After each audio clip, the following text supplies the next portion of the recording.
ça va? Est-ce que c'est en tant que femme ou est-ce que c'est en tant que moi? Qu'est-ce que c'est qu'être un homme? La relation homme-femme, enfin avec mon mari. Est-ce qu'il y a un truc encore aujourd'hui en tant qu'homme dont tu te sens empêché? De ce congé paternité dépend tellement de choses. C'est marrant comment vous enlevez votre pull, vous les hommes. Sur l'oreiller, c'est un podcast pour parler des relations hommes-femmes, des questions d'identité, de genre, de polarité masculine et féminine. Parler des idées reçues pour sortir des schémas binaires. Tendre vers des relations plus douces, plus justes et surtout plus vraies. Derrière mon micro, vous écouterez des anonymes, des personnalités et des experts. Nous allons démêler toutes les pelotes de laine du féminin masculin. Je suis Caroline Loisel. Soyez les bienvenus sur mon podcast, Sur l'oreiller. Bonjour Anne. Bonjour Caroline. Je te remercie d'être venue chez moi. Bah oui, écoute, c'est la première fois que j'enregistre un podcast chez la personne. Et je dois dire que ça change et c'est super agréable, donc merci. Anne nous vient de Clermont-Ferrand. Eh oui, il en faut bien. Alors, qu'est-ce que tu fais à Clermont ? Bah écoute, je me balade dans les volcans. Non, on est très bien en Auvergne, hein, ceci dit. Alors, qu'est-ce que je fais ? C'est une très bonne question. Moi, j'ai beaucoup de casquettes. J'écris. Voilà, donc j'écris pour moi et j'écris pour les autres, donc notamment sous la forme de ghostwriting et du copywriting. Je vais peut-être expliquer 2 secondes la différence et ce que c'est, parce que les gens Avec savent plaisir. pas forcément. Donc le ghostwriting, en fait, alors en français, on peut traduire par prête-plume, co-écrivaine, voilà, vous choisissez. Et donc en fait, c'est écrire pour les autres. Moi, je préfère dire avec les autres. Donc voilà. Et là, j'écris des livres pour notamment aider les entrepreneurs à exposer leur vision, leur pourquoi. Donc c'est passionnant. Et le copywriting, c'est tout ce qui est écriture persuasive pour le web, donc page de vente, séquence d'emails, voilà, ce genre de choses. Alors avec Anne, on s'est rencontrés sur LinkedIn. Je la suis depuis quelques années. Et puis, je me suis intéressée un peu plus à ce qu'elle faisait, elle aussi, à travers le lancement du podcast. J'ai une première question à te poser.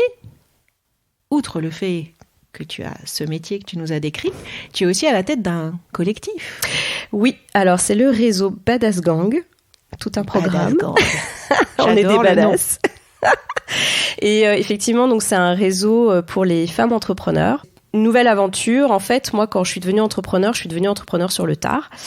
Quand je suis devenue entrepreneur, j'ai tout de suite compris que seule, ça allait pas durer bien longtemps.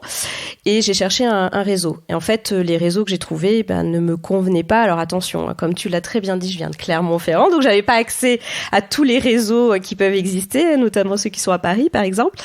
Mais je trouvais pas ce qu'il me fallait. C'était soit trop business, soit pas assez business. Et je me suis vite rendu compte aussi que je voulais un réseau féminin. Parce que je suis persuadée qu'il y a des spécificités de l'entrepreneuriat féminin. On en parlera peut-être. Peut-être que tu me poseras des questions dessus. En fait, j'ai pas trouvé ce que je voulais. Et donc, comme dans ma vie, souvent, ma devise, c'est pourquoi faire simple quand on peut faire compliqué. Je me suis dit, tiens, je vais tenter l'aventure. Donc, c'est ce que j'ai fait là cette année, alors à Clermont-Ferrand. Et puis là, il va y avoir la version, la V2, comme je dis, du Badass Gang. Parce que c'est ça, la vie d'entrepreneur. On tente, on teste, on évolue. Et je me suis rendu compte qu'en fait, je préfère évoluer vers un format en visio, 100% en visio pour l'instant, quitte à revenir vers du présentiel après. Et l'idée, en fait, c'est de permettre aux femmes entrepreneurs d'avoir un cocon pour faire taire ce fichu syndrome de l'imposteur qui nous gâche la vie. Très souvent, les femmes, je dis pas que les hommes n'en ont pas, mais très souvent, les femmes, c'est quand même assez marqué. Et l'idée, c'est de réseauter tout en montant en compétences et surtout en s'entraidant. Parce que moi, je suis une fervente défenseuse de ça, de l'entraide et de la sororité. Et je suis persuadée que c'est en s'entraidant qu'on pourra évoluer et qu'on pourra rendre plus visibles les femmes et les femmes entrepreneurs. C'est intéressant parce que tu as présenté ton projet en disant ton mantra, c'est pourquoi faire simple quand on peut faire compliqué. Ce qui est, moi, j'interprète un peu comme un peu dévalorisant par rapport à ce que tu fais, parce que j'ai plutôt entendu, quand tu l'as présenté, comme ça n'existait pas, je l'ai fait. Oui, mais c'est pas le plus simple quand même, avoue. C'est pas le chemin le plus simple. En même temps, je trouve que si, tu vois. Bon, on en reparlera plus tard. Ça marche, je vais réfléchir là-dessus. Féminin, je te laisse réfléchir, je te laisse ça. Tiens, un petit message pour commencer le podcast, si tu veux bien tirer dans ce. Alors, tu peux. Celle qui vient à toi. Ah, la première qui vient à moi. Non, la première. Non, tu peux chercher. Ok, je vais chercher un petit peu. Il y a chacune, c'est un sachet de tisane. Qu'est-ce qu'il y a écrit alors sur celle que t'as pioché? Écoute, je relaxe tout mon corps. Tu vois? Alors ça, comment te dire que ça va faire rire certaines personnes qui me connaissent qui vont entendre ça, parce que je suis pas la reine de la relaxation corporelle. Donc là, je pense que c'est un message en disant tu dois relaxer tout ton corps. Très bien. Donc c'est assez drôle. Tu veux que j'aille te chercher un transat avec un cocktail? Écoute, oui, non, j'avoue que j'ai du mal à moi la relaxation, et donc c'est très bien, c'est un très bon message, je pense, surtout en ce moment. Avec, d'ailleurs, si on m'entend, là, je parle du nez, puisque je suis enrhumée. Donc, je pense que c'est un très bon message qu'on m'envoie. J'ai découvert le mot badass il n'y a pas si longtemps que ça, figure-toi. Et j'ai pas encore pris le temps d'aller m'interroger sur son origine. Est-ce que tu les as? Alors, je t'avoue que l'origine, si je dis pas trop de bêtises, en fait, c'est plutôt, faut chercher du côté masculin. Ça vient, en fait, c'était plutôt pour les hommes, et puis après ça a été repris par les femmes. Alors je sais pas si je peux dire par des féministes, je ne sais pas, mais en tout cas après c'est devenu un mot qu'on peut utiliser pour les femmes. Bon, le badass, les gens vont savoir ce que ça veut dire, le mot ass en anglais. D'ailleurs, petite anecdote sur Facebook, je n'ai pas pu appeler la page Facebook officielle du badass, j'ai pas pu mettre badass, donc ça s'appelle Bats. Il n'y a pas le A. Oui, ça a été censuré. Voilà. Voilà, bon, c'est comme ça. Sur LinkedIn, j'ai pu, tu vois, ils sont plus ouverts sur LinkedIn. Mais voilà, mais je crois que l'origine est plutôt à chercher du côté des hommes, et c'était un peu plus, tu vois, du côté voyou. Voilà, à la base, l'origine du mot est pas hyper positive, hyper belle, mais maintenant, c'est devenu quelque chose qui a trait à l'empowerment des femmes.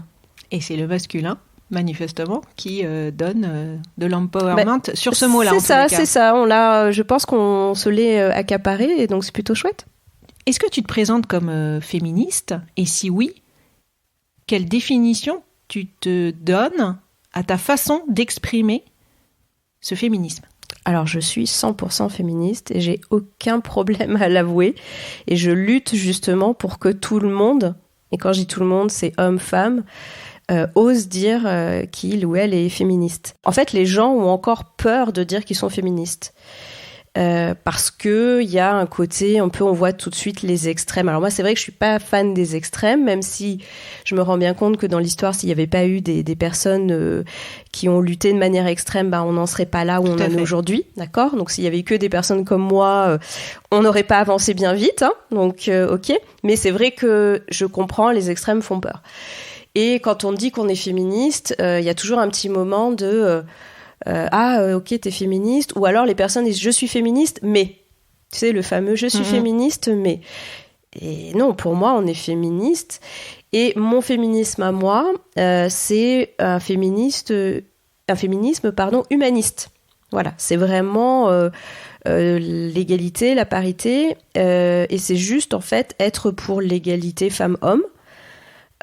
Pour avoir les mêmes droits, lutter contre les dictats de la société. Donc pour moi, en fait, tout le monde est féministe, comme tout le monde est humaniste. Donc oui, moi je revendique à 100% mon féminisme, ça c'est sûr. Comment ça s'est vécu et ça se vit encore aujourd'hui avec ton compagnon? Ah, ça c'est une bonne question, je crois que personne me l'a posé. Mon mari, parce qu'on est mariés, me suit, me soutient. Je pense que parfois, il est un peu dépassé par des choses. Notamment, je sais qu'il y a pas longtemps, d'ailleurs, on avait discuté de tout ce qui était sur les pronoms inclusifs, tu sais, des choses comme ça. Et ça, par exemple, ça le dépasse un petit peu. Voilà, ça, il a du mal à comprendre et des choses comme ça. Mais je pense qu'il est plus dans le côté me soutenir et me suivre que de me dire allez, rajoute, vas-y, tu vois. Mais en tout cas, il sait que pour moi c'est très important. On a 2 garçons et il sait que pour moi c'est très important que mes garçons soient élevés avec ces valeurs-là, en tout cas. Donc jamais il va aller me contredire sur certaines choses dont on va parler. Si jamais les garçons ont des réflexions sur des filles ou des femmes, on ne sait jamais, il va les remettre. Enfin voilà, donc on partage en tout cas les grandes valeurs. Après, dans le combat féministe, il me laisse passer devant. Alors, justement, au quotidien, on parlait de vos garçons, mais si on parlait, par exemple, de choses plus triviales, mais néanmoins essentielles, je pense que tu vois le sujet arriver, la répartition des tâches domestiques, ça se passe comment chez vous ? Des tâches d'intérieur, on va dire, des tâches du foyer, des tâches d'organisation. Alors, c'est vrai que moi, dans tâches domestiques, je mets à la fois le côté trivial, ménage, courses, intendance, mais aussi l'organisation du planning familial, par exemple, prendre les rendez-vous pour le dentiste. Alors là, tu vois, c'est une question qui est absolument passionnante. Et je dois dire que puisqu'on est chez toi et que le podcast s'appelle Sur l'oreiller, je vais être totalement honnête. Il y a une différence entre, je pense, ce que j'aimerais et la vérité. Mon mari fait beaucoup, j'avoue, mais je pense que moi, j'ai encore énormément de charge mentale. Donc tu vois, tu parlais effectivement, il n'y a pas que le côté trivial, qui est pas forcément le plus... C'est le plus visible, quoi, mais c'est le top de l'iceberg, tu vois, mais finalement, ce qu'il y a en dessous. Et ça, je sais que je porte la charge mentale encore beaucoup trop. Et tu vois, pour être honnête, on a téléchargé tous les deux une appli qui s'appelle Shared, je crois, donc que je préconise, sur laquelle en fait tu partages. En fait, c'est juste un agenda partagé. Et tu peux mettre des notes, etc. Donc déjà, moi, j'ai dit, on va télécharger ça tous les deux, et voilà. Donc déjà, moi, ça m'a permis aussi de décharger. Et passé un temps, mais tu vois, en t'en reparlant, je me dis, il faut que je le refasse. J'avais mis sur le frigo, tu sais, décharge mentale, et donc c'était une fiche, et sur laquelle je mettais, mais vraiment, tu vois, des choses, tu sais, banales, où c'est pas forcément urgent, et tu peux pas le mettre dans un agenda parce qu'il y a pas de date, mais tu vois, c'est prendre rendez-vous pour, mais tu vois, c'est pas quelque chose de vraiment palpable ou mesurable dans le temps, bref. Et j'avais mis ça. Et tu vois, en t'en reparlant, je me dis, il faut que je la remette. Parce que mine de rien, c'est vrai, c'était vraiment ça pour moi, c'était la décharge mentale. Et ça, je me rends compte que là, on n'est pas dans l'égalité. Et pourquoi là, il y a des torts des deux côtés, hein. Je me rends compte que moi, il y a des torts de mon côté, de me dire que bah non, ça, je vais pas lui en parler, je vais peut-être pas l'embêter. Donc, ça touche vraiment ta question, tu vois, des choses assez personnelles, dans le sens où il y a des fois, je me rends compte que je veux élever mes fils. Puis c'est vrai, comme tu sais, j'ai 2 garçons, donc je veux élever mes fils en étant vraiment conscient que bah non, la femme n'est pas, c'est pas le rôle d'une femme de repasser, etc. Et puis des fois, je me rends compte qu'en faisant des choses dans le concret, en fait, je suis pas forcément en train de leur donner le bon exemple. Par exemple, tu vois, le mercredi après-midi, c'est moi. Voilà. Le fameux mercredi après-midi. Ah ouais, c'est moi. Et je culpabilise encore énormément à les laisser à la garderie. Mais c'est OK pour toi. En même temps, t'as envie d'être là le mercredi après-midi avec eux ? Je t'avoue que oui et non. Ouais. Tu partagerais bien de temps en temps le mercredi après-midi avec ton mari ? Complètement. Oui, en toute transparence. Oui, je lui ai dit. Il en pense quoi ? Alors, il trouve qu'il fait un métier qui est un peu plus difficile à séparer comme ça, mais en toute honnêteté, je sais pas si... je vais pas lui dire d'écouter ce podcast, hein. Tu m'excuseras, voilà, t'auras un auditeur en moins. Mais je tiens à mon couple un petit peu. Mais en toute honnêteté, je pense que... il court pas après, tu vois, il court pas après de rester le mercredi après-midi. Si je lui dis... Ça, c'est une discussion que j'ai eue avec beaucoup de mes copines. Les mercredis après-midi. Ça, c'est, tu sais, la fameuse question quand t'es une femme, mais tu fais comment le mercredi après-midi ? La question qu'aucun homme n'a eu à répondre. Tout à fait. Même à se questionner. Même pas à se questionner. Tu vois, et je leur en veux pas en même temps. Ah bah non, personne leur demande. Personne leur demande, et moi je reviens, et je te fais juste une parenthèse, mais quand on aura enfin le congé pater qui est équivalent, on leur donnera en même temps. Si tu veux, j'ai du mal à leur en vouloir. Parce que le système, en tous les cas juridique sur cette histoire de congé, ferait que ils comprendraient. Et ils auraient envie. On déclencherait le désir, tu vois. Comment te dire que tu prêches une convaincue ? Je dis toujours que tant que le congé paternité ne sera pas obligatoire et équivalent. Bien évidemment au congé maternité, on n'y arrivera pas. Ça sera compliqué. Mais ça, tu prêches une convaincue. Donc le mercredi après-midi, il court pas après. Et donc ce que je te disais, comme je dis à toutes mes copines avec qui on en a parlé de ce fameux mercredi après-midi qui nous rend à la fois on est content d'être avec nos enfants et en même temps il y a des fois on n'en peut plus parce que t'as le travail, parce que faut dire ce qui est, c'est pas toujours évident. On n'est pas une garderie, donc on n'a pas toujours du temps, on n'a pas des idées pour les activités. Oui, puis d'un seul coup, tu passes d'un rôle à un autre. Le mercredi matin, t'étais quand même en mode business. Et puis d'un seul coup, qu'est-ce qu'on fait cet après-midi avec les enfants ? C'est ça. Et en fait, les papas, alors désolé, je fais des généralisations, mais il y en a certainement, voilà, mais en grande règle générale autour de moi, quand même, les papas disent « Ah, mais il n'y a aucun souci, le mercredi après-midi, tu veux être tranquille. » On les met à la garderie, on les met au périscolaire. Bah oui, mais en fait, alors déjà, ils vont se dire « C'est maman qui les met. » Et puis de deux, est-ce que c'est la solution ? Pas forcément non plus, parce qu'ils ont besoin de... Enfin, il y a tout ça qui joue. Après, nous, on se met aussi une... Ah, mais totalement. Comment dire ?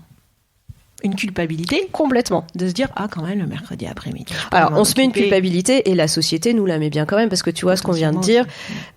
À qui on va demander et tu fais comment le mercredi après-midi ou tu fais comment pendant les vacances ? C'est vrai que ça on pose pas la question au papa. On pose pas la question. Donc il y a un moment donné oui c'est nous qui nous la mettons mais t'as aussi la pression de la société qui fait que le mercredi après-midi égale maman et organisation de la maman en tout cas, tu vois. Si la maman ne peut pas être avec les enfants, ce qui arrive quand même très souvent, n'empêche que c'est quand même sur ses épaules, c'est elle qui va aller les inscrire au centre aéré. Enfin, j'ai l'impression, peut-être que je me trompe, mais moi, autour de moi, en tout cas, c'est comme ça. Je suis allée voir Les Passagers de la nuit. Donc, il y a Charlotte Gainsbourg et à un moment, donc ses enfants partent. Enfin, le deuxième part. Et elle a cette très jolie phrase de dire « Je me sens inutile. J'ai peur de me sentir inutile. » Je pense qu'on a ça en nous aussi, tu vois. Oui. Et chaque individu a cette question, qu'il soit homme, femme, parent ou pas. En quoi on est utile à ce monde ? Mais la question de l'utilité, elle est multiple. C'est comme l'identité, en fait. On est tous multi-identitaires. Bon, bref, vaste sujet. Ça sera un prochain podcast sur l'identité. Oui, alors là, il y a plein de sujets. Revenons à notre masculin, à notre féminin. Pour toi, être une femme, comment tu le vis ? Comment je le vis ou comment je le définis ? Les deux. J'ai toujours un rapport compliqué avec ma féminité, je dois te l'avouer. J'ai toujours eu des difficultés avec mon corps de femme. J'ai jamais été bien amie avec mon corps, avec mon image. Est-ce que c'est... Je pense qu'il y a une question effectivement d'aspect de la féminité et surtout la société, ce que la société renvoie. Je me souviens que déjà... alors petite peut-être pas, mais ado, quand j'ai commencé à faire des exposés, des choses comme ça, très souvent je choisissais des sujets sur déjà le féminisme et sur les dictats de la société sur les corps des femmes. Je me souviens que j'avais fait un exposé, alors c'était à la fac, j'avais fait un exposé sur le fait qu'il y avait à l'époque il n'y avait pas du tout de représentation de femmes hors normes. Au niveau du poids, tu vois. Maintenant, ça n'a pas vraiment beaucoup changé, d'ailleurs, depuis. Mais à l'époque, ça m'avait encore plus choqué. Ça commence un peu. Les marques de lingerie. On voit effectivement dans les marques. Après, au niveau de la représentation à la télévision, alors même si je sais que les jeunes ne regardent plus la télévision, mais dans les séries, des choses comme ça, je trouve que ça vient, mais on part tout de suite assez vite dans les stéréotypes, tu vois. Donc c'est un peu toujours les extrêmes. Donc non, j'ai jamais eu moi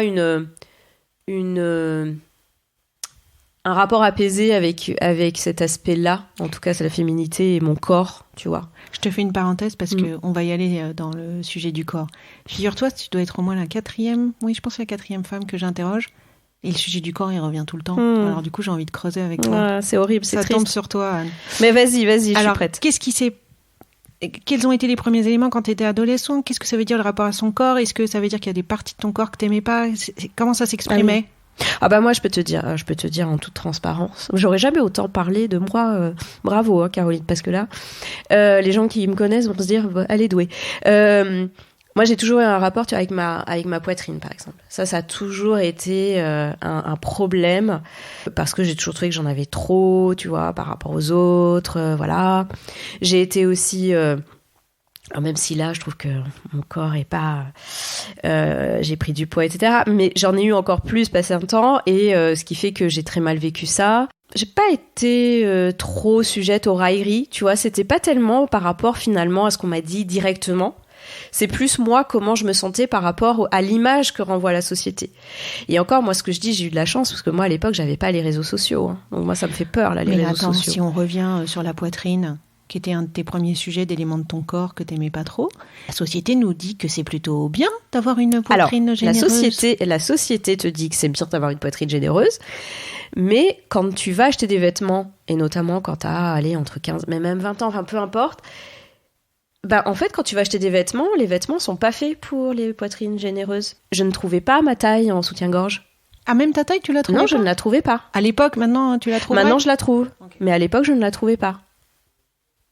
Donc, ah oui, déjà rien que le soutien-gorge, parce que je me disais, bon, c'est les chemisiers, effectivement. Non, les alors, même, bon, les chemisiers, les t-shirts, tu vois, je me sentais pas bien, tout ça, mais non, là, je ne trouvais pas de soutien-gorge. C'est pareil, tu vois, la société va te dire, ouais, c'est pas grave, l'important, c'est d'être bien, te sentir bien dans ton corps et tout, mais quand tu vas dans un magasin et que tu ne trouves pas un seul pantalon à ta taille, tu ressors comment ? On a beau te dire sois fort, tu t'en moques, tu t'en moques de ce que la société dit. Mais quand t'es pas capable de t'habiller, alors maintenant, je trouve, j'ai l'impression qu'il y a quand même un peu plus, comme on disait, tu vois, quand je vois des marques, que ce soit de lingerie, etc. On voit quand même un peu plus de corps normaux. J'ai horreur de ce terme, mais tu vois ce que je veux dire. On voit de la cellulite, on voit des bourrelets. Il y a de plus en plus de marques. On voit des corps. On voit des corps, exactement. Des corps, encore une fois, normaux. Excusez-moi du terme, mais c'est ça. Mais moi, à l'époque, ouais, il y a une période, je ne rentrais dans aucun pantalon. Et après, on me dit, ouais, tu t'en moques de la société, etc. Bah ouais, mais tu fais comment ? Tu vis comment ? T'as pu en parler à ta maman à l'époque ou à des copines de ce premier sujet poitrine ? Alors, non, malheureusement, j'ai été un peu laissée toute seule par rapport à ça aussi, ce qui n'a pas aidé. T'as demandé de l'aide ? Oui, j'ai demandé de l'aide, mais j'en ai pas eu à l'époque. Moi, encore, je m'estime chanceuse, tu vois, parce que j'ai eu ce rapport à mon corps qui était compliqué. Mais j'avais pas... Il y avait que les dictates de la société qui n'étaient pas amplifiés par les réseaux sociaux. Mais j'ai l'impression que maintenant, quand même, les jeunes filles sont plus libres. J'espère. J'en interrogerai. Eh ben, je veux bien que tu nous dises ça, parce que j'ai l'impression. Je vais te présenter 3 unes de magazines. Tu vas me dire sur laquelle tu as envie de réagir, ou sur les 3. Elle Magazine, Belle à tout âge. La Déferlante, Naître, aux origines du genre. Et Sciences humaines, être un homme aujourd'hui, l'identité masculine est-elle en crise ? Alors là, tu m'as gâtée. Bah forcément, enfin, les 3 me donnent envie de réagir, mais si tu me demandes d'en choisir qu'une, je vais prendre Elle. Parce que, donc je rappelle qu'il dit belle à tout âge, parce que j'en peux plus. J'en peux plus, en fait, au XXIe siècle, de voir encore des magazines... que ce soit des magazines ou d'ailleurs les articles en ligne, enfin j'en reçois tous les jours là, qui nous parlent de beauté, de dictates de beauté, de l'âge, de voir les articles qui disent telle actrice, elle a 50 ans et regardez comme elle est encore bien foutue. S'il y avait un magazine masculin à Elle qui titrait Beau à tout âge, est-ce que ça changerait quelque chose ? Alors moi je suis pas du tout pour ça. Je suis pas du tout pour, c'est-à-dire que je ne suis pas du tout pour le côté nous on en bave, nous les femmes, et les hommes il faut qu'ils aient la même chose. Je suis absolument contre ça. Donc pour moi non, pour moi ça me choquerait autant de voir des magazines masculins avec les dictates. D'ailleurs, on en voit quand même un petit peu plus maintenant sur la beauté masculine, il y a un petit peu plus de pression. Nettement moins que pour les femmes, mais il y a un petit peu plus de pression. Et ça, je suis totalement contre. Je crois qu'il y a, pour la citer, Laure Adler, si je me trompe pas, par rapport au procès, tu sais, Amber Heard et Johnny Depp, et qui a fait une réflexion il y a pas longtemps là sur mais regardez Johnny Depp comme il est devenu moche. Mais mon Dieu, enfin qu'est-ce que c'est que cette réflexion ? Tu regarderas. Elle a dit ça. Et je crois qu'il y a vraiment pas longtemps. C'était sur un plateau. Part, c'est vrai. Mais tu vois, Et il y en a plein qui sont montés en disant, mais si elle avait dit ça d'une femme, mais ils ont raison de dire ça. Ça, c'est vrai. Enfin, donc il faut, justement, il faut faire évoluer les mentalités. Et il faut pas reproduire ce que nous, on subit depuis des siècles. Donc non, moi, je veux qu'on arrête de faire des unes sur la beauté. En plus, là, à tout âge, allez, pour toute ta vie. Voilà, rajoute bien une couche. Non-stop, il faut être belle. Exactement, et ça serait la même chose pour un top. Tu sais, j'aime bien l'image de la pelote de laine que j'ai un peu posée pour ce podcast. J'imagine que cette pelote de laine, on la partage entre les énergies masculines et les énergies féminines. Oui. Tu vois, pour différencier des personnes en tant que telles. Quel fil on devrait tirer pour que cette pelote de laine soit bien partagée et se démêle? Je dirais, tu vois, le côté, c'est même à la base, si on remonte la pelote et le fil vraiment au tout début, c'est se rendre compte qu'il y a cette construction. C'est ça. Au démarrage, que tu as construit et que ensuite tu passes à l'intention de déconstruire. Moi, je rencontre beaucoup de femmes qui ne se rendent même pas compte, en fait. Et moi-même, il y a des choses, attention, je dis pas que je suis au-dessus et que ça y est, j'ai tout compris, c'est loin de là. Je me surprends encore des fois à dire, ah bah là, tu réagis... Oui, c'est un stéréotype que tu es en train de reproduire parce que tu te dis que la société attend ça. Enfin, tu vois, et je rencontre beaucoup de femmes qui n'ont pas encore conscience, en fait, que elles reproduisent des schémas parce qu'on les a tellement intériorisés. Enfin, je veux dire, encore une fois, on parle de siècles et de siècles de patriarcat, donc il y a tellement de choses qu'on a intériorisées, on se rend même pas compte, en fait, qu'on les reproduit. Donc je dirais même, tu vois, si on remonte ta pelote de laine et si on recherche le début, bah c'est ça, en fait, c'est la déconstruction et c'est se rendre compte, en fait, de ça. Et ça, je pense que c'est un travail d'une vie. Et j'espère pour les nouvelles générations que ce sera... que c'est beaucoup plus simple et j'ai espoir, bien évidemment. Alors justement, j'ai envie de t'interroger sur ces femmes que tu rencontres. Quand elles viennent te voir, elles viennent avec quoi? Avec un gros syndrome de l'imposteur sur les épaules. Qui se traduit par quelle phrase, par quel sentiment, par quel... Alors, moi, quand je les accompagne, de différentes manières. Donc, il y a via le réseau et via aussi, je fais aussi du coaching, notamment pour tout ce qui est écrit sur LinkedIn, notamment, ou même la stratégie, voilà, globale. Et elles viennent souvent, oui, avec des gros doutes de dire, ah, mais je sais pas écrire, par exemple, tu sais, les posts sur LinkedIn. Et puis, j'ose pas. Et quand elles me disent, bon, en fait, je veux écrire, mais surtout, je veux pas parler de moi. Et je leur dis, bon, c'est dommage, parce que vous avez plein de choses à dire. Et puis qu'en plus, c'est un peu, tu le sais mieux que moi, hein, ça fait aussi partie un peu de la stratégie marketing, le personal branding, etc., pour se différencier. Donc, voilà, je les accompagne, moi, beaucoup. En fait, parce que c'est le seul levier de singularité. Exactement. Et puis, encore une fois, on reparle de LinkedIn, mais tout se passe par les profils personnels, etc. Et qu'on sait maintenant que les marques, on va vers les marques via le pourquoi et pas le quoi. Enfin, bon, je vais pas faire un cours de marketing maintenant. Mais en tout cas, voilà, ça fait partie du jeu, presque de la règle. Pour moi, c'est un jeu, tout ça. Donc, et j'essaye de les aider à ça. Donc, il y a un gros syndrome de l'imposteur. Et c'est ce sur quoi, moi, ce contre quoi, j'essaie de lutter. On a mis, je trouve, des notions de manque de confiance en soi, manque de reconnaissance de ses compétences réelles, manque de prendre la parole, manque de volonté juste de prendre la parole et d'être visible. Je trouve qu'on met énormément de choses. Je me demande si on n'aurait pas intérêt de temps en temps à reséparer les sujets. En tous les cas, j'imagine que c'est ce que tu fais en coaching. Comme quand on dit, tu sais, la confiance en soi, alors qu'en fait, c'est l'estime de soi. Rien que ça, c'est énorme en fait de faire la différence, tu vois. Tiens, alors du coup, tu nous la donnes. La différence entre confiance de soi. Alors, j'ai des copines qui vont me taper sur les doigts parce qu'elles seraient bien meilleures que moi pour exprimer ça. Mais la confiance, tu vas très bien le faire. Ah, ça y est, voilà. Exemple de j'ai pas d'estime de moi. Exemple du syndrome de l'imposteur en direct sur le podcast, tu vois, comme quoi. Alors, c'est cadeau. De toute façon, je sais que je dois travailler sur mon estime de moi. La confiance en soi, c'est quand tu es sûr de pouvoir faire la chose. Donc, tu es sûr de tes capacités. L'estime de soi, c'est que tu peux te dire oui, je vais y arriver, parce que je sais que je vais me donner les moyens, mais par contre, le travail que tu auras accompli, tu n'en seras pas fier. Voilà, tu vas le dévaloriser. Voilà, pour moi, ça c'est ma définition. Et c'est vrai que très longtemps, j'ai dit j'ai pas confiance en moi. En fait, non. Moi, j'ai confiance en mes capacités parce que je sais que de toute façon, je vais travailler très dur pour y arriver. Donc, je sais que je vais y arriver. Je vais pas me laisser le choix. Quitte à m'en rendre malade, je vais pas me laisser le choix. Par contre, après, me dire est-ce que ce travail aura de la valeur à mes yeux ? Non. Donc j'ai compris que je devais travailler sur l'estime de moi-même et c'était pas une question de confiance en soi. Et ça, très souvent, les gens en fait, on fait l'amalgame parce que on dit la confiance en soi, mais c'est souvent un problème d'estime en fait.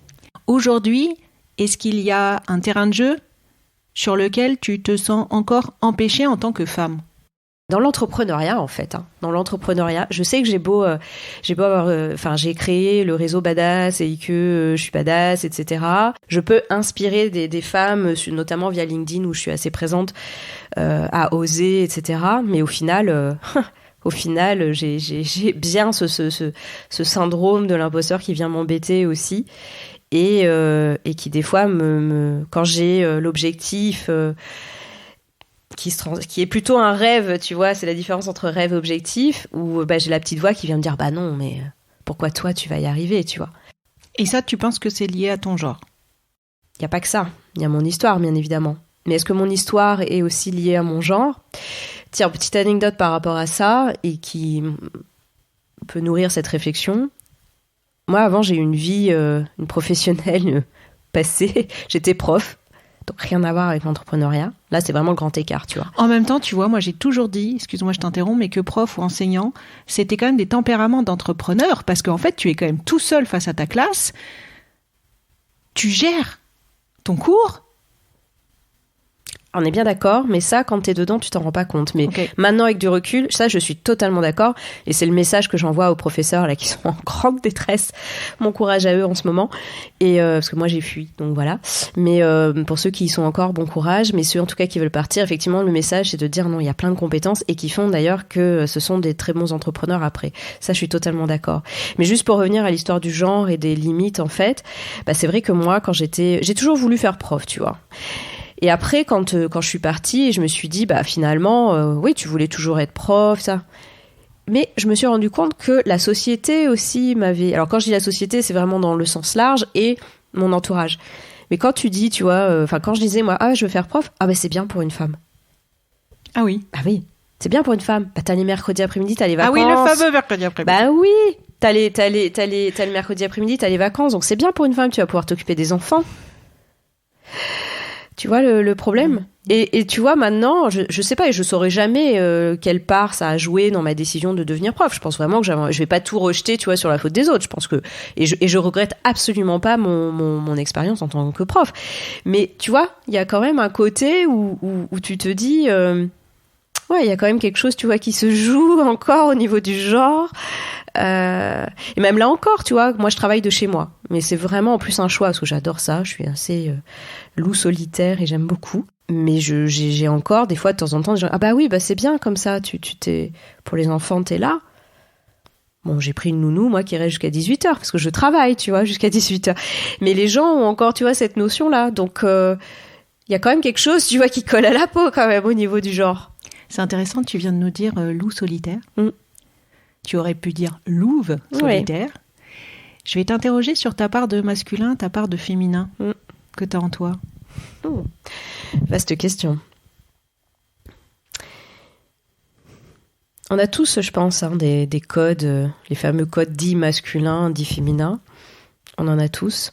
En tous les cas, c'est ceux avec lesquels la société nous propose de jouer en ce moment. Donc, on joue avec ça, en tous les cas, en termes de terminologie et de classement, sachant qu'on a des classements différents. Dis-nous le tien, en tous les cas. Tu vois, c'est marrant parce que c'est pas une question, franchement, que je me suis posée, en fait. Je me la pose... Tiens, si je vais te la dire. Puis d'ailleurs, ça fera le lien avec, justement, où je te disais, j'étais un loup solitaire ou une louve solitaire. Et en ce moment, tu vois, je suis en train d'agrandir, de faire appel à des prestataires. Donc, j'agrandis un peu mon équipe. Et dans le relationnel. Et dans ce côté, quand tu as une équipe, et donc de devenir vraiment chef d'entreprise, tu vois. Moi, je suis dans ce switch-là de devenir vraiment chef d'entreprise et j'ai envie de devenir chef d'entreprise. C'est vraiment une volonté. Est-ce qu'aujourd'hui, tu dis que tu es plutôt... entrepreneur pour l'instant, voilà. Je mets pas chef d'entreprise. La différence entre les deux? Pour moi, entrepreneur, c'est plus solopreneur. Okay. Et chef d'entreprise, tu as une équipe. Pas forcément des employés, d'ailleurs, mais tu sais, des freelances que tu vois. Okay. Et là, moi, je commence à avoir effectivement des personnes qui sont dans mon équipe de manière régulière. Et ça, tu vois, c'est vraiment la question que je me pose, en fait, comment tu gères ça? Et tu vois, c'est un peu le côté management. Et là se posent, je pense, des questions du type, effectivement, les codes dits masculins, dits féminins. Des fois, je me dis, est-ce que je suis pas trop dans l'empathie? Est-ce que je suis pas trop gentille? Est-ce que je peux réussir en étant comme ça? Tu vois, parce que moi, je suis hypersensible, vraiment. Je suis beaucoup dans l'empathie, tout ça. Et il y a des fois, je me pose cette question. Je me dis, est-ce que c'est pas trop? Est-ce que... J'ai pas les réponses, là, attention. N'espère pas les réponses. Je ne les ai pas du tout. Je suis vraiment en plein questionnement. Mais effectivement... je me pose ces questions parce que la société, tu sais, on lit pas mal de choses sur le management, les codes, etc. Et je pense que je suis juste en train d'inventer, moi, ma façon de faire et ça ira. Je te réinterrogerai dans un an. En tous les cas, c'est la situation actuelle de passer de solopreneur à chef d'entreprise qui te fait poser les questions des énergies masculines et féminines. Oui. Jusqu'à maintenant, tu t'étais pas posé ces questions. Non, je suis plutôt moi je suis plutôt dans le questionnement de c'est quoi la place d'une femme dans la société, tu vois. Là où je m'interroge, c'est pas tellement sur moi, c'est quand je vois plutôt d'autres femmes qui ont visiblement intériorisé beaucoup les dictates du patriarcat et qui les reproduisent. Ça, je le vois plus, mais c'est plus facile de voir chez les autres que chez soi. Tout à fait. Pas? La dernière phrase qu'on lit souvent dans les contes pour enfants, ils vécurent heureux et eurent beaucoup d'enfants. T'en penses quoi? Je te réponds, mais en même temps, je vais répondre à ta question en te parlant d'une anecdote. Quand j'ai repris goût à l'écriture, quand je me suis reconnectée à ma passion pour l'écriture, je dis reconnectée parce que c'était quelque chose que j'avais mis de côté, comme on met beaucoup de choses de côté de notre enfance, en se disant, c'est pas un métier, tu vois, d'écrire. Et en réécrivant, je me suis rendu compte qu'en fait, c'était une passion. Et je me suis rappelé que, vers l'âge de 10 ans, je pense, j'étais en CM1 ou CM2, il fallait réécrire, en fait, un conte un conte de fées, tu vois. Et moi, j'avais réécrit Cendrillon. Et à la fin, Cendrillon, en fait, à la fin du bal, elle attendait pas le prince. Et puis elle s'en moquait de perdre... je crois qu'elle était en Converse, tu vois. Donc elle était en Converse, elle s'en moquait, elle l'avait perdue. En fait, elle a piqué la Ferrari du prince et elle est partie vivre sa vie. Mais non. Si. Donc, si tu réécrivais la phrase... moi, c'est elle vécut heureuse et voilà, point. À sa façon. Avec la Ferrari du prince. À sa façon, à ce moment-là. Exactement. Elle a choisi la Ferrari. J'adore. Tu l'as retrouvé, cet écrit? Non, je l'ai pas retrouvé, mais je sais qu'à l'époque, ça avait fait beaucoup rire. Je crois que j'avais un maître à l'époque et ça l'avait fait beaucoup rire et ça avait un peu surpris, tu vois, parce que voilà, ils s'attendaient pas à ce que. Donc, quand on parle de mon féminisme, je pense qu'il était bien ancré, tu vois. L'idée la plus cliché sur les hommes ou sur les femmes que tu veux nous partager, qui t'énerve beaucoup, t'en peux plus. Il y en a tellement. Pourquoi tu me fais choisir? Celui, et que ce soit sur les hommes ou sur les femmes. Et de préférence sur les hommes, si tu peux. Ah, bon, mince, parce que j'allais dire sur les femmes, le fameux tu fais comment le mercredi après-midi? Ça, ok. D'accord. Sur les hommes, ce qui, je pense, si je vais pouvoir te répondre facilement, sur les hommes, c'est le côté sensibilité. Un homme, ça pleure pas. Pourquoi? Et ça, c'est faux? Bien sûr que c'est faux. Et encore heureux. Il pleure, ton homme? Ouais, mon homme, il pleure. Même s'il s'autorise pas beaucoup. Par contre, mon fils pleure beaucoup. Ouais. Ça lui fait quoi quand il pleure, ton homme? Vous en parlez après? Quand mon homme pleure, oui. Ça lui fait quoi à lui? Il aime pas trop ça. Il aime pas trop ça. Non. Non, il aime pas. Même si toi, tu l'accueilles? Ah oui. Après, quand c'est avec moi, ça va, tu vois. S'il y a d'autres personnes. Je l'avais fait pour ses 40 ans, je lui ai fait un beau petit PowerPoint, tu vois, les PowerPoints, mais attention, c'était PowerPoint de classe. Et à la fin, je dis, je veux qu'il pleure. Ah, tu t'avais envie? Ouais, en fait, c'était, tu vois, mais parce que j'avais envie de l'émouvoir, c'était pas juste, tu vois, pour qu'il pleure. Et effectivement, il a pleuré, mais tu vois, tout de suite, hop, on enlève la larme. Mais ceci dit, tout le monde a pleuré, donc j'ai réussi. Tu penses que vous avez réussi à déconstruire quoi sur les relations hommes-femmes ensemble? La relation à l'argent. Parce que pour l'instant, on est dans le couple traditionnel où monsieur gagne mieux sa vie que madame. Mais clairement, pour moi, ça fait partie des challenges de gagner plus que lui. Je sais pas pourquoi, ça m'amuse. Et de déconstruire ça. Et il y a aussi le côté, tiens, si quelque chose qu'on déconstruit, c'est qu'en fait, monsieur aime faire la cuisine. Donc c'est génial, hein, c'est vie ta vie, moi je dis toujours. Hein, moi je suis ravie de me mettre les pieds sous la table. Bon, au quotidien c'est moi, parce qu'il n'est pas là le soir. Donc voilà, au quotidien c'est moi. Et quand on est des amis, c'est lui. Et il y a encore encore très peu de temps, là on a eu le cas où c'est « Oh, mais c'est toi qui fais à manger ?» C'est quand il parle à monsieur, tu vois. « Mais c'est toi qui fais à manger ?» Et là, je suis là, mais incroyable! Mais incroyable! Et il repasse même ses vêtements, tu vois. Et donc, les gens se sentent un peu bêtes parce que... Ouais. Et ça, maintenant, ça, il le sait, tu vois. Donc, à chaque fois, quand les gens commencent à dire, mais c'est toi qui fais à manger, tout de suite, il me regarde, il est là, oh là là, ça y est, elle va encore. Mais parce que ça me rend dingue, en fait. Ouais, mais c'est des questions réflexes. Tu vois, tout à l'heure, je te parlais des ongles de mon fils. Tu vois, quand il m'a dit, il y a 2 ans, début de première, je vais mettre du vernis maman, je ne l'ai pas prononcé. Mais je l'ai tellement pensé fort qu'il l'a vu dans mes yeux, parce que du coup, j'ai fait silence. Donc, il savait très bien ce que j'étais en train de fomenter dans mon esprit. Non, je crois qu'on dit ça. Je crois qu'on dit ça. De construire, on va dire construire. Et tu vois, en même temps, mais pourquoi cette pensée est réflexe, tu vois? Donc, on a... D'où la déconstruction dont on parlait. Mais c'est ça, mais donc c'est des efforts. Parce que c'est vrai que c'est des premières choses, tu vois. Mon fils va se mettre du vernis. Alors que j'étais la première, en revanche, tu vois, quand il a été petit, il a voulu avoir une cuisine. Il devait avoir 4-5 ans. Et on me fait une réflexion à un moment donné dans un repas, un copain de mon âge, qui me dit, ah bon, vous allez vous faire une cuisine?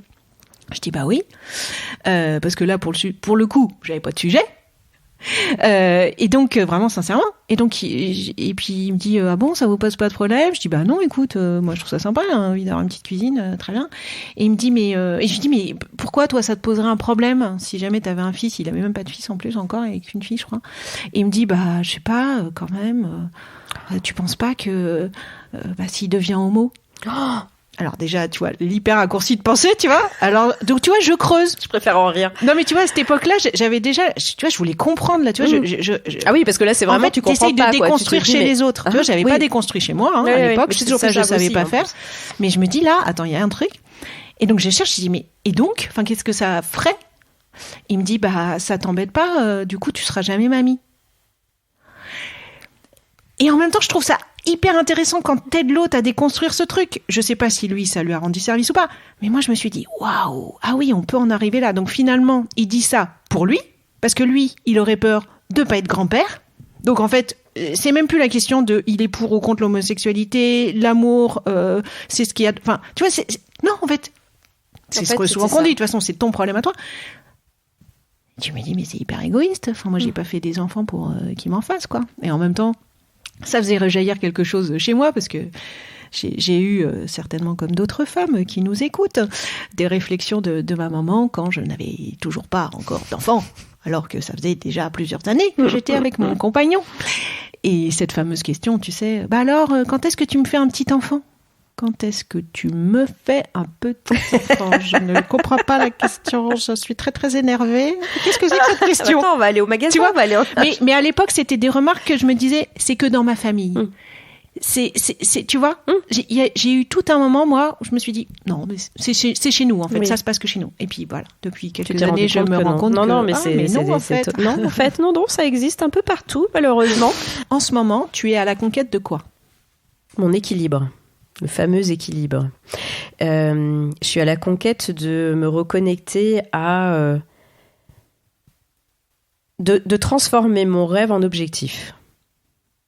Et de l'écouter complètement. Entre les deux? La différence, c'est qu'un rêve, tu te mets pas des étapes pour y arriver, alors qu'un objectif, tu te mets des jalons pour y arriver. C'est ça la différence, tu vois. Et pour moi, ça, je suis en train de le faire petit à petit, mais je sens que j'y arrive. Voilà, donc c'est assez jubilatoire, ça me fait très peur, mais... Alors, je parlais avec Solène Thomas, bonjour Solène, du sujet conquête, qui est souvent associé au côté masculin, et en vis-à-vis, moi, je mettais le côté care, conquest and care. Et en fait, elle me dit, mais il y a peut-être aussi le sujet de la quête, parce qu'en fait, en même temps que je lui répondais sur moi, je lui parlais aussi. Je dis, tu vois, moi, je suis à la conquête de ça, et en même temps, je sais pas si j'ai envie de dire conquête, j'ai peut-être envie de dire quête, je sais plus. Quelle différence, toi, tu ferais entre conquête et quête ? Conquête, il y a un aspect un peu guerrier, j'ai envie de dire, on a l'impression qu'il va falloir souffrir, en fait. Il y a un peu la notion aussi d'écarter les autres, tu vois. Alors que quête, c'est soi-même, en fait. J'ai l'impression que c'est un peu plus un travail personnel, un peu plus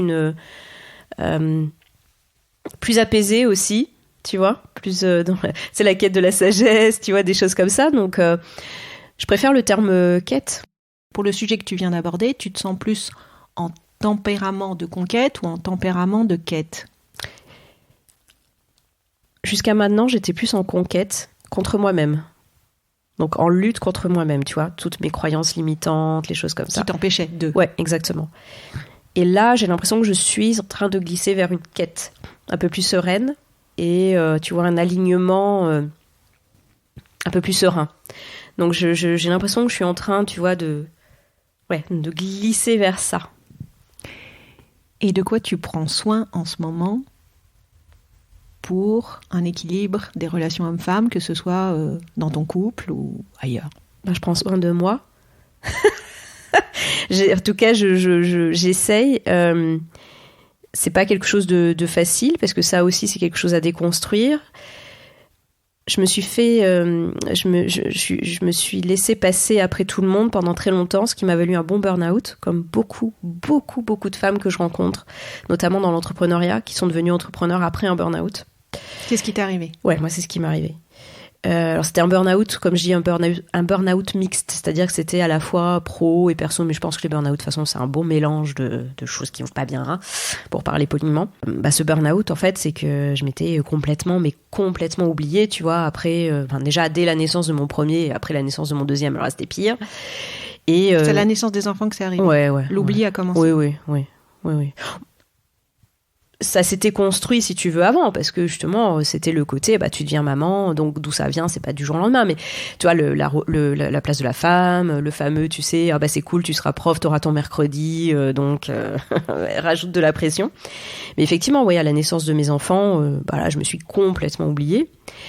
Et ça s'est accumulé. C'est le burn-out, hein, donc la définition, c'est que tu t'épuises, hein, c'est la fameuse bougie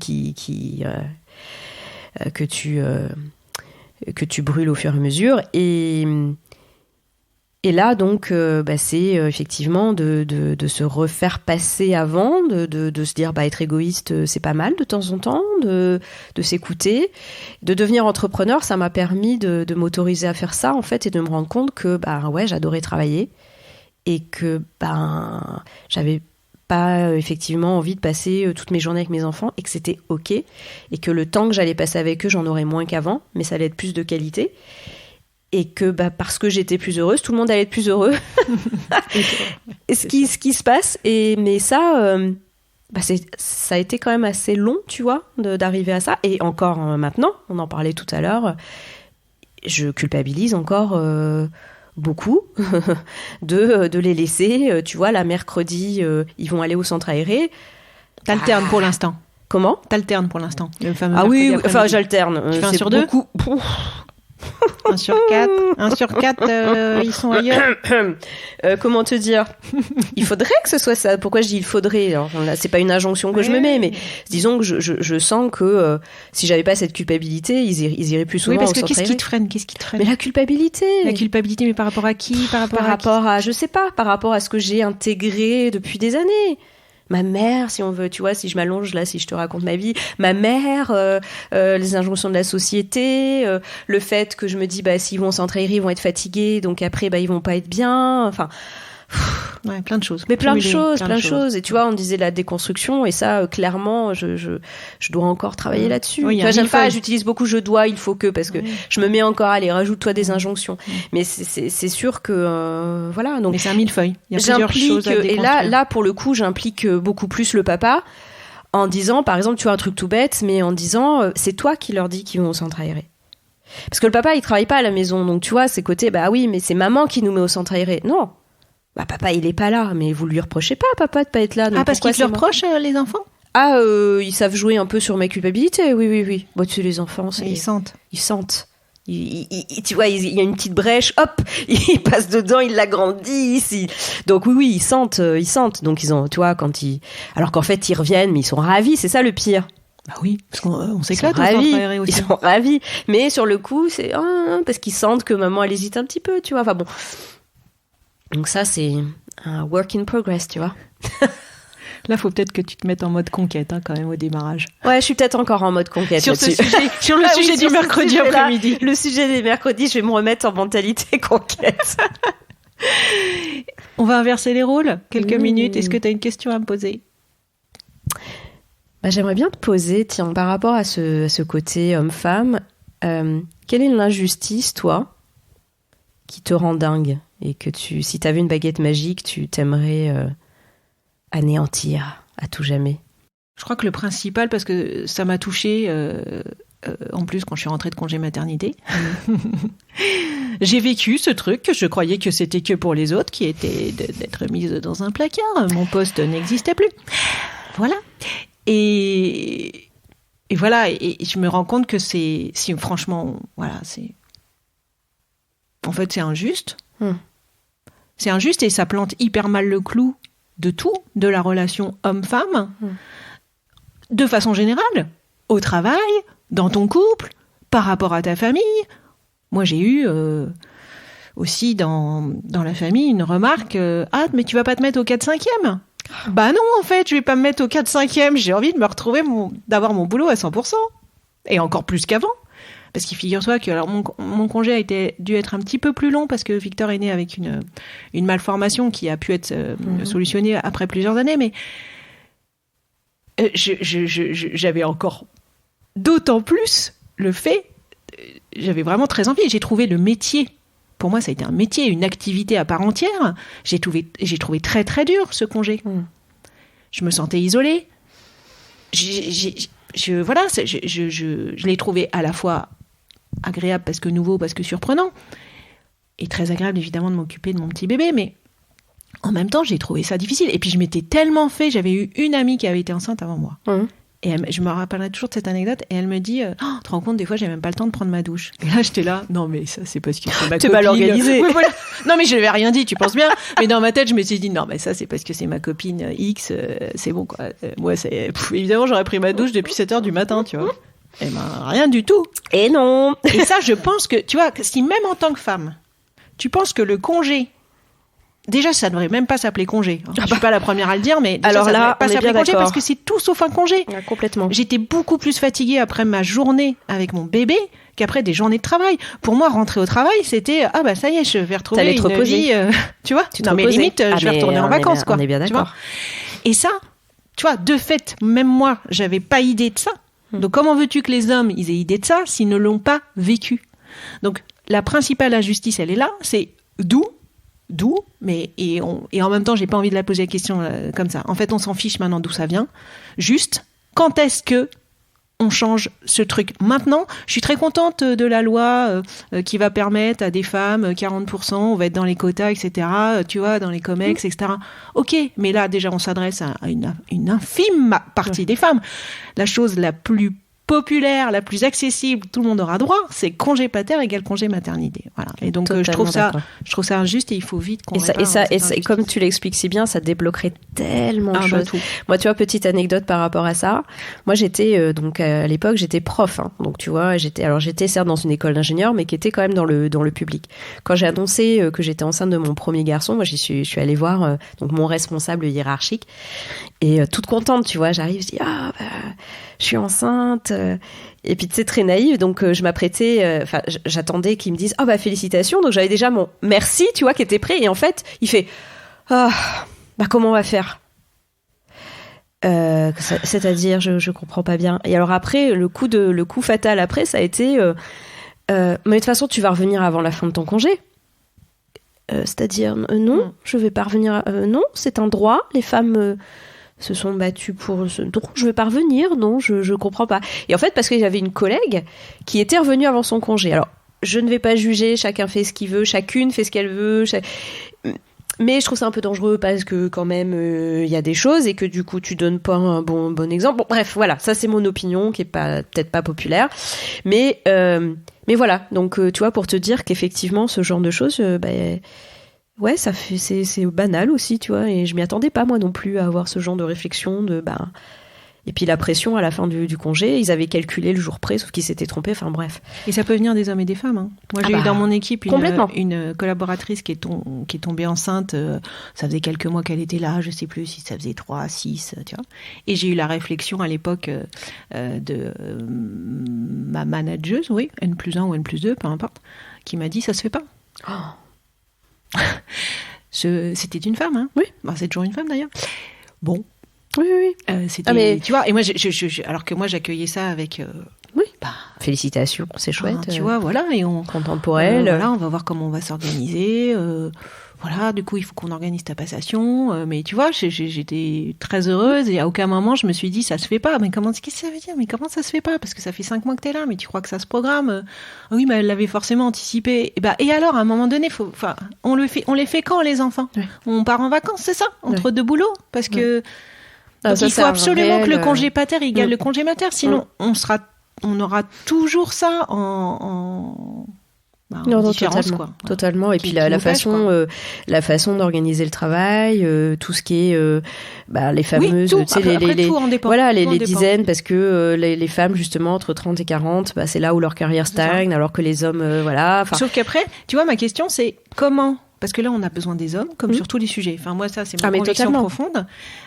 Comment on crée chez les hommes le désir d'avoir un congé paternité et de profiter de leurs enfants? Tu veux que je te dise? Alors là, moi, je vais pas être du tout populaire, mais je suis pas connue pour ne pas dire les choses honnêtement. Je pense qu'il faut l'imposer. Oui. Et franchement, là, tu vois, moi, je ne suis pas, je suis peut-être pas. J'aimerais bien que des hommes. Mais ça viendra. Mais après. ça existe déjà. Hein, tu vois, ça Fabrice existe. Florent que j'ai interrogé, il a déjà. Ça existe et on voit une évolution. Et je pense qu'il y a une évolution. Donc, je pense qu'effectivement, le désir vient. Mais honnêtement, je pense que si on l'impose pas. Dans plusieurs siècles, on en sera encore à se poser la question. Tu vois ce que je veux dire? Ouais, je suis d'accord. Et tu vois, ça, au début, quand j'ai commencé à réfléchir sur ces sujets, à me documenter, évidemment, j'étais la première à être contre les quotas il y a 10 ans, tu vois. Sûr. Parce que, non, pas légitime. Enfin bon, voilà, tout le monde voit le... Et je comprends aussi cet avis-là que j'ai eu il y a 10 ans, donc je fais la leçon à personne, quoi. Mais en même temps, si tu fais pas ça, effectivement, on va encore attendre 10 ans, 20 ans, 30 ans, 40 ans, on n'aura pas avancé. C'est ça. Quoi. Donc, moi, c'est ce que j'allais dire. Les quotas, c'est pareil. Les quotas, je suis comme toi, je suis pas pour. Mais en même temps, si on veut faire avancer les choses. Mais maintenant, je suis pour, vraiment. Tu vois, je suis pas pour au niveau des valeurs, mais je suis pour le faire parce qu'il y a que comme ça qu'on arrive à faire bouger les choses et qu'après, ça devienne banal, tu vois. Qu'on se pose même plus la question. Ça sera plus une question. Bon, allez, les prochaines générations, de toute façon, ça sera différent. Complètement. On va terminer ce podcast. Je t'offre un petit cadeau pour te remercier. Alors ne te fie pas au packaging parce que en fait je fais de la récupération de packaging et de petits sacs comme la plein chocolaterie. De gens. Oui, mais c'est pas des chocolats. Non, c'est pas des chocolats. Donc comme la majorité des personnes maintenant, je récupère tous ces paquets qu'on nous donne. T'as bien raison. Et donc à l'intérieur, je te laisse découvrir ce que c'est.